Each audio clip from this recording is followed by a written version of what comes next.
So you're combining all of your assets as a company, your training videos, and Yeah. then you're adding your clients' database of their assets for the particular use and scanning that. So I know you're heavily into HR, right? That's one of your main.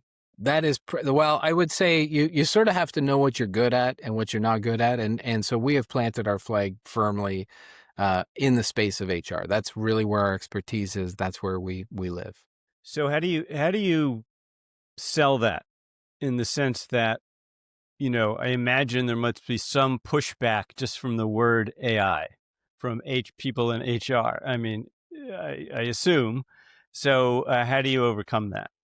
What are What? the objections? I mean, Yeah, that's an excellent question, Oliver. Any technology when it's in its infancy always has a bit of a fear factor to it, and you can triple that when it's technology, particularly with all the cyber threats and digital um, boogeymen that are out there.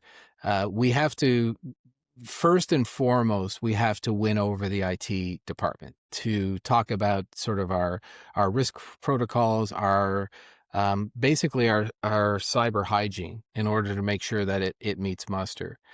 Then the next piece is the perceived dehumanization that AI brings to the table in a function that has largely been human, ergo human resources.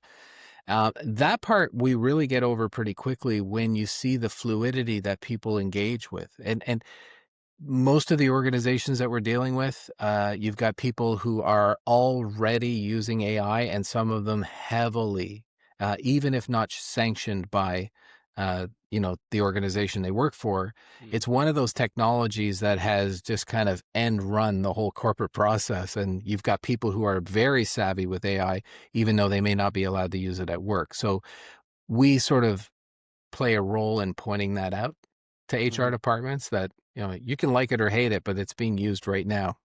So you might as well get on board and harness the power of it, bring people and give them tools internally. So at least you can, that you can be part of that conversation.